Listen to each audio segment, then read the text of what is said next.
విధంగా విద్యా విధానంలోనే సంస్కరణలు రావాలి, రిఫార్మ్స్ రావాలని చెప్పి సోనం వాంగ్చుక్ గారు నిరాహార దీక్ష కూర్చుంటే ఒక్క మీడియా సంస్థ చూపెట్టదు, ఒక్క మీడియా ఓడు రాడు. భయం.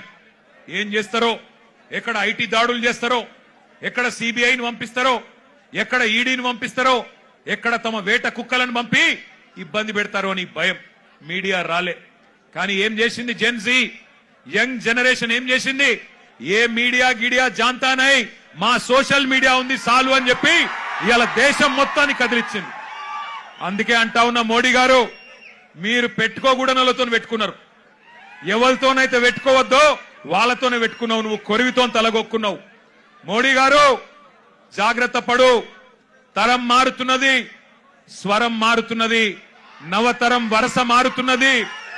రాజ్యమా ఉలిక్కి పడు, గుర్తుపెట్టుకో, జాగ్రత్తగా ఉండు. వాళ్ళు అనుకుంటే మొన్ననే నేపాల్లో ప్రభుత్వం కుప్పగూలింది. ఈ పిల్లలు తలుచుకుంటే శ్రీలంకలో బగాయించి అక్కడ ఉన్నోళ్లను ఉరికిచ్చి దేశమవతల దాకా పోయేదాకా విడిచిపెట్టలేదు.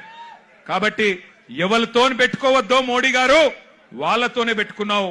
వాళ్ళ అహం మీద కొట్టినవి ఇయ్యాల.